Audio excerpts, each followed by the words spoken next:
నిత్యము ఆయన కీర్తి నా నోట నుండును, నిత్యము ఆయన కీర్తి నా నోట నుండును.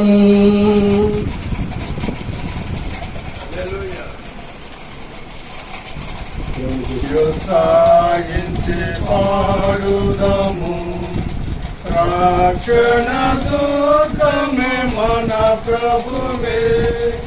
రండి ఉత్సాహించి పాడుదము, రక్షణ దుర్గమే మన ప్రభువే. రండి కృతజ్ఞత స్తోత్రముతో రారాజు సన్నిధికి గుదము. రండి కృతజ్ఞత స్తోత్రముతో రారాజు సన్నిధికి గుదము. సత్ప్రభు నామము కీర్తనలను సంతోషగానము చేయుదము. రండి ఉత్సాహించి పాడుదము, రక్షణ దుర్గము మన ప్రభువే. మన ప్రభువే మా దేవుడు, ఘనమాత్యము గలరాజు. మన ప్రభువే మా దేవుడు, ఘనమాత్యము గలరాజు. భూమ్యాగాధపు లోయలను భూధర శిఖరములాయనవే. రండి ఉత్సాహించి పాడుదము, రక్షణ దుర్గము మన ప్రభువే. సముద్రము సృష్టించిన ఆయనదే. ప్రతి శనివారము సంఘములో ప్రార్థన చేస్తూ ఉన్నాం. ఈరోజు ముఖాముఖిగా అదవుల దిండిలో దేవుని వాక్యాన్ని ప్రకటించుటకు నాకు ఇచ్చిన ధన్యతను బట్టి నేను ఎంతగానో ప్రభుని స్తుతిస్తూ ఉన్నాను. ఇంకా త్వరగా ఇళ్లలో ఉన్నవారు కూడా త్వరగా లోనికి రావాల్సిందిగా మనవి చేస్తూ ఉన్నాం.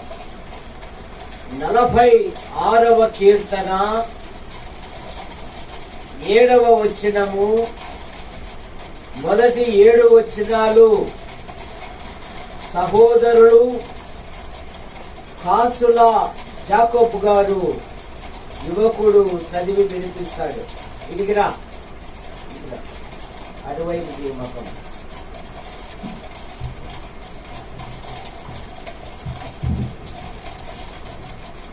సైన్యములకు అధిపతి యెహోవా మనకు తోడై ఉన్నాడు. యాకోబు యొక్క దేవుడు మనకు ఆశ్రయమై ఉన్నాడు. యెహోవా చేసిన కార్యములు వచ్చి చూడిడి. ఆయనే భూమి మీద నాశనములు కలుగజేయువాడు. ఆయనే భూదిగంతముల వరకు యుద్ధములు మాన్పువాడు. విల్లు విరుచువాడును బల్లెములు తెగనరుకువాడును ఆయనే. యుద్ధ రథములను అగ్నిలో కాల్చివేయువాడు ఆయనే. ఓరకుండి నేనే దేవుడునని తెలుసుకొండి. అన్యజనులలో నేను మహోన్నతుడు నగుదును. భూమి మీద నేను మహోన్నతుడు నగుదును. సైన్యములకు అధిపతి యెహోవా మనకు తోడై ఉన్నాడు. యాకోబు యొక్క దేవుడు మనకు ఆశ్రయమై ఉన్నాడు. సైన్యములకు అధిపతి యెహోవా మనకు తోడై ఉన్నాడు. యాకోబు యొక్క దేవుడు మనకు ఆశ్రయమై ఉన్నాడు. స్థానిక సేవకుడు కాసుల ఇసాక్ గారు వాక్యము కొరకు ప్రార్థన చేస్తారు.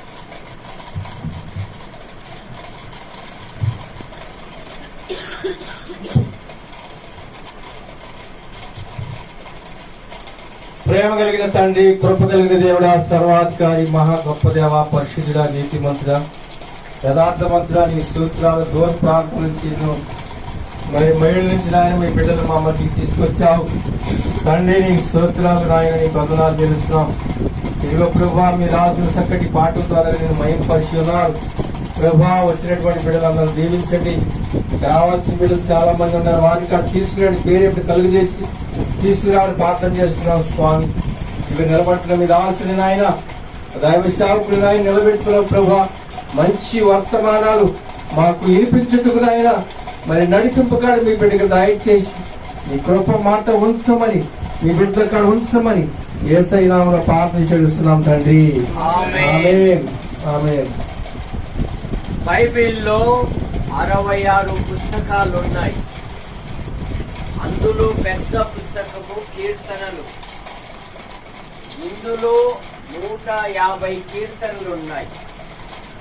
ఇందులోనే పెద్ద కీర్తన ఉంది, అలాగే చిన్న కీర్తన కూడా ఉంది.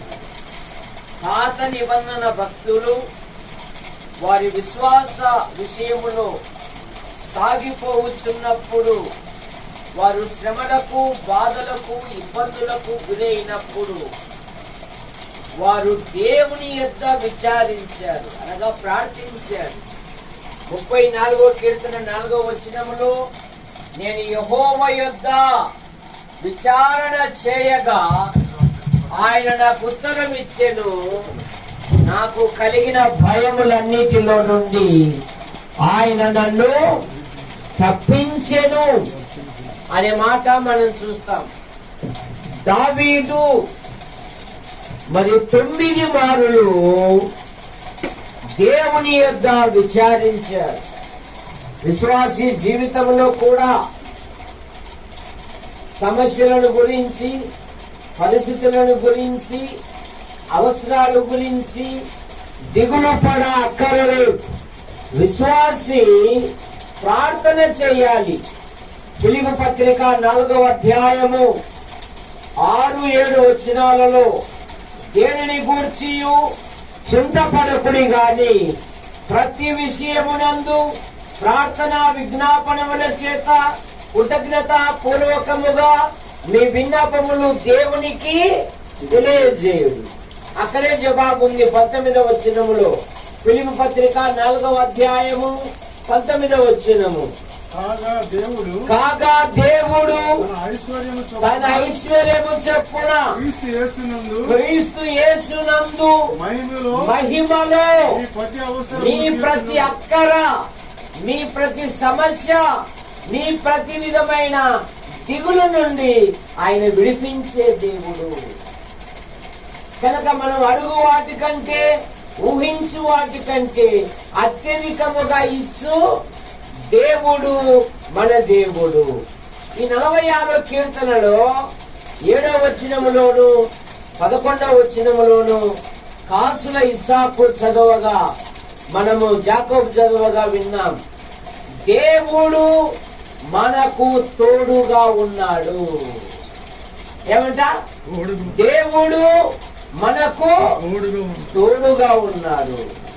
అందుకనే ఈ సంవత్సరములు 3 నెలలు కాపాడి 4వ నెల చివరి దినాలలో ఈ రాత్రి మరి అదవుల దేవి ఢిల్లీలో క్రైస్తవ కూడిక గృహమునందు ఈ విధంగా కలుసుకొని దేవుని వాక్యములో మనం సంతోషిస్తున్నామంటే దేవుని కృప.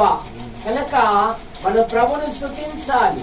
నా ప్రాణమా యెహోవాను సన్నుతించుము, నా అంతరంగమున్న సమస్తమా ఆయన పరిశుద్ధ నామమును సన్నుతించుము, నా ప్రాణమా యెహోవాను సన్నుతించుము, ఆయన చేసిన ఉపకారములలో దేనిని. కనుక మనం ప్రభుని స్తుతించాలి. మరి సూర్యుడు బగబగలాడుతూ ఉన్నాడు. 42 డిగ్రీలలో పెనుమాక నుండి మరి మీ మధ్యకు వచ్చేసాం. మంచి ఎండలో సూర్యుడు సెగలు గమ్ముతున్న ఆ తరుణములో, ఆ సమయములో దేవుడు మా ప్రయాణాన్ని దీవించి క్షేమంగా నడిపించాడు అంటే దేవుని కృప. దేవుడు మనకు తోడుగా ఉన్నాడు. దేవుడు తోడుగా ఉంటే చేసే ప్రతి పని, చేసే ప్రతి ప్రయత్నము, చేసే ప్రతి కార్యము సఫలమవుతుంది. ఆదికాండం 39వ అధ్యాయము మరి ఆఖరి వచనాలలో యెహోవా యోసేపునకు తోడై ఉండెను, అతడు చేయనది యావత్తు యెహోవా సఫలము చేసెను అనే మాట మనం చూస్తాం. ప్రతి పని ఆయన సఫలము చేయువాడు. మా అమ్మ కూలి పనులు వెళుతున్నప్పుడు ఆహారము ఒక చేత్తో కొడవలు పెట్టుకొని మోకాళ్ళుని ప్రార్థన చేసేది. దేవా, నేను పొలం పనులు వెళ్తున్నాను, మరి ఎటువంటి బలహీనతలు గురి కానికుండా కాపాడండి. మరి పొలాలలో అనేకమైన విష సర్పాలు ఉంటాయి కనుక దేవా, మరి పొలం పనులలో నాకు సహాయం దయచేసి క్షేమంగా నడిపించండి అని ప్రార్థన చేసేది. నన్ను కూడా అప్పుడప్పుడు మరి కూలికి పొలం పనులు తీసుకొని వెళ్ళేది. మా అత్తగారులేమో నన్ను ఎగతాళి చేసేవాళ్ళు. ఆ గడ్డి పలకలు పీకితే రావడం బలంగా ఉంటాయి. అందుకని మా అమ్మ అనేది, శాంతి నీ కొడుకు చూడుగా వెనకే ఉన్నాడు అంటే మా అమ్మ అనేది, ఒరే కొడవలతో లాగినా రాకపోతే పండ్లతో ఏదైనా పీకి నువ్వు చేయించుకొని రావాలిరా అనేది. ఏమట ఆ గడ్డి పక్కలను మళ్ళీ ఏం జరుగుతా పండ్లతోనైనా పీకి చేయించుకొని రావాలరా, మీ అత్తగారులు చూడు నిన్ను ఎగతాళి చేసేది అని అనేవాళ్ళు. కనుక మన ఆధ్యాత్మిక జీవితంలో చేసే ప్రతి పని సఫలం కావాలంటే ఒకటి ప్రార్థన చెయ్యాలి. మన ప్రభు అయిన యేసుక్రీస్తు వారు మార్కు సువార్త 1వ అధ్యాయం 35వ వచనములో ఆయన పెందల కడే లేచి చాలా చీకటి ఉండంగానే అరణ్య ప్రదేశమునకు వెళ్ళి అక్కడ ఏం చేస్తున్నాడంట? ప్రార్థన చేస్తూ ఉండెను. ఎవరు? తన మహత్తు గల ఈ సర్వ ప్రపంచమును సృజించిన దేవుడు చిన్న నావలో ఆ సముద్రంలో బయలుదేరుతూ ఉంటే గొప్ప తుఫాను సుడిగాలి లేచినప్పుడు పిల్లలు అల్లరి చేస్తే క్లాస్ టీచర్ ఏమంటారమ్మా? పిల్లలు అల్లరి చేసే క్లాస్ టీచర్ ఏమంటారు? సైలెన్స్ అంటారు. ఆయన లేచి గాలి తుఫానును సైలెన్స్ ప్లీజ్ అన్నాడు. అంతే, అది మిక్కిలి నిమ్మలమైన అట్టి రక్షకుడు పెందల కడే లేచి ప్రార్థన చేస్తున్నారు. కనుక మన ఆధ్యాత్మిక జీవితంలో పనులు సఫలం కావాలంటే ఒకటి ప్రార్థన చేయాలి, 2 దేవుని వాక్యాన్ని ధ్యానించాలి. ఎప్పుడైతే నువ్వు దేవుని వాక్యాన్ని నీ పిల్లలకు నీవు ధ్యానిస్తావో నీ కుటుంబం సఫలమవుతుంది. ప్రతి సమస్య ఆయన సఫలపరిచే దేవుడు. 1వ కీర్తన 3వ వచనములో యెహోవా ధర్మశాస్త్రమునందు ఆనందించుచు దివారాత్రము దాన్ని ధ్యానించువాడు ధన్యుడు. అతడు నీటి కాలువన ఎవరు నాటబడిన వాడై ఆకు వాడక తన కాలమందు ఫలమిచ్చు చెట్టు వలె ఉండు. అతడు చేయదంతయు ఆమె చేయదంతయు ఏమంట సఫలమగును. కనుక దేవుడు తోడుగా ఉంటే మన పనులు సఫలమవుతాయి. 2వ మాట, దేవుడు తోడుగా ఉంటే దేవుడు నిన్ను ఆశీర్వదిస్తాడు. ఆదికాండం 26వ అధ్యాయము 3వ వచనములో ఇస్సాకుతో అంటున్నాడు దేవుడు. ఆదికాండం 26వ అధ్యాయము 3వ వచనం, ఈ దేశమందు నీవు పరవాసివై ఉండుము, నేను నీకు తోడై ఉండి నిన్ను ఆశీర్వదించెదను. ఏలయనగా నీకును నీ సంతానమునకును ఈ దేశములన్నీ నీకిచ్చెదనని తండ్రి అయిన అబ్రహాముతో నేను చేసిన ప్రమాణము నెరవేర్చి ఆకాశ నక్షత్రముల వలె నీ సంతానమును నేను విస్తరింపజేస్తున్నాను అంటున్నాడు ఇస్సాకుతో. మీ తండ్రి అయిన అబ్రహామునకు నేను వాగ్దానం ఇచ్చా, అబ్రహాం నీ వలన భూలోకంలో వారు దీవించబడతారు. కనుక ఇప్పుడు ఇస్సాకు అంటున్నాడు, నేను నీకు తోడై ఉండి నిన్ను ఆశీర్వదించదను. 12వ వచనములో ఇస్సాకు ఆ దేశమందున్న వాడై విత్తనము వేసి 100 ఫలము పొందెను. ఆ మనుష్యుడు 12వ వచనం, అతనిని ఆశీర్వదించెను. యెహోవా అతనిని ఆశీర్వదించెను గనుక ఆ మనుష్యుడు గొప్పవాడని యెహోవా అతనిని ఆశీర్వదించెను. సాతాను అంటున్నాడు యోబును గురించి దేవునితో, అతని చేతి పనిని నీవు దీవించుట వలన అతడు గొప్పవాడయ్యాడు అని అంటున్నాడు. కనుక మన పనులు ప్రయత్నములు సఫలం కావాలంటే దేవుడు తోడుగా ఉండాలి. దేవుడు తోడుగా ఉండాలంటే యేసుక్రీస్తును అంగీకరించాలి. యేసుక్రీస్తు మన పాపముల కొరకు, మన దోషముల కొరకు, మన అపరాధముల నిమిత్తమై ఆయన శిలువలో బలియాగమయ్యాడు. యేసు రక్తము ప్రతి పాపము నుండి మనల్ని పవిత్రులుగా చేయదు గనక యేసు ప్రభు వారు అన్నారు, నా మాట విని నన్ను పంపిన వాని యందు విశ్వాసముంచు ప్రతివాడు నిత్య జీవము గలవాడు. వాడు మరణంలో నుండి తీర్పులోనికి రాక జీవములోనికి దాటి ఉన్నాడు. యేసు ప్రభుకు 300 పేర్లు ఉన్నాయి. అందులో ఒక పేరు ఏంటంటే ఇమ్మానుయేలు. ఇమ్మానుయేలు అనగా దేవుడు మనకు తోడు. ఆయన పునరుత్థానుడై లేచిన తర్వాత పరలోకానికి వెళితే ఏమంటున్నాడంటే, ఇదిగో యుగ సమాప్తి వరకు నేను మీతో కూడా ఉన్నాను. కనుక దేవుడు తోడుగా ఉంటే ఒకటి మన పనులు సఫలమైతాయి. దేవుడు తోడుగా ఉంటే దేవుడు మనల్ని ఆశీర్వదిస్తాడు. దేవుడు తోడుగా ఉంటే ప్రతి ప్రయాణంలో సఫలత. యాకోబు అంటున్నాడు, ఆదికాండం 28వ అధ్యాయము 15వ వచనము, ఇదిగో నేను నీకు తోడని చెప్పగా. యాకోబు అంటున్నాడు ఒంటరిగా. అది యాకోబు జీవితంలో 7 రాత్రులు ఉన్నాయి. అందులో మొదటి రాత్రి భయంకరమైన రాత్రి. తల్లిదండ్రులకు దూరమయ్యాడు. యాకోబు కత్తి పట్టుకున్నాడు. శత్రువుల మధ్య ఒక చిన్న రాయి తలగడి చేసుకుని నిద్రిస్తూ ఉంటే ఆకాశానికి భూమికి నిచ్చెన వేయబడి ఆ కొన నుండి దేవుడు మాట్లాడుతున్నాడు, ఇదిగో నేను నీకు తోడై ఉండేది, నీవు వెళ్ళి ప్రతి స్థలమున నిన్ను కాపాడేదను. నేను నీతో చెప్పి ఉన్న మాటను బట్టి నేను నిన్ను నెరవేర్చేదను. కనుక దేవుడు తోడుగా ఉంటే ఒకటి మనము మన పనులు సఫలమైతాయి. దేవుడు తోడుగా ఉంటే మనం ఆశీర్వదించబడతాము. దేవుడు తోడుగా ఉంటే ప్రతి స్థలంలో కాపాడబడతాము. దేవుడు తోడుగా ఉంటే యుద్ధములో విజయము. దేవుడు తోడుగా ఉంటే దేవుడు నీ ఆధ్యాత్మిక జీవితములో నిన్ను ఉన్నతమైన స్థానంలో ఉంచుతాడు. దేవుడు తోడుగా ఉంటే నీవు దీవించబడతావు. ఆదికాండం అపోస్తలుల కార్యాలు 7వ అధ్యాయము 9-10 వచనాలలో ఏమని చదువుతామంటే యోసేపుని గురించి అయిపోయింది నా మాట, చివరి మాట. అపోస్తలుల కార్యాలు 7వ అధ్యాయం 9-10 వచనాలు.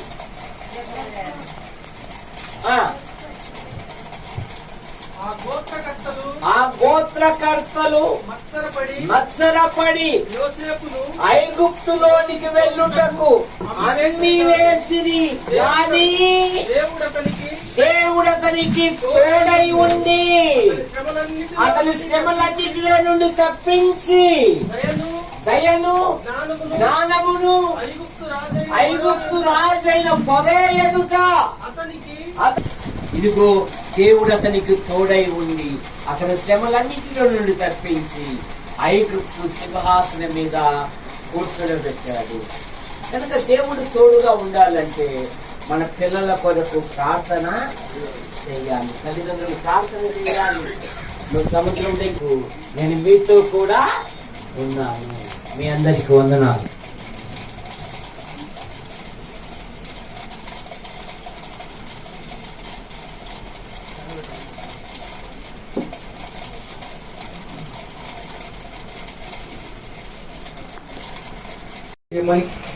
బిడ్డలందరూ దీవించమని, మా గ్రామాన్ని దర్శించమని, ఇంకా అనేక మంది వస్తారు కానీ కృప దయచేయమని, మా ప్రాంతాలంతా దర్శించమని, మా ప్రాంతంలో అనేక మంది నిన్ను తెలుసుకున్నటువంటి కృప దయచేయమని, సేవకులు బట్టి మీకు వందనాలు చెల్లిస్తున్నాం. సేవకులు నాయన మరి మాకెంతో చక్కటి వాక్యాన్ని అందించారు. వారిని దీవించి, వారి సంక్షేమాన్ని దీవించి, వారి కుటుంబాలను దీవించి వారిని ఆశీర్వదించండి.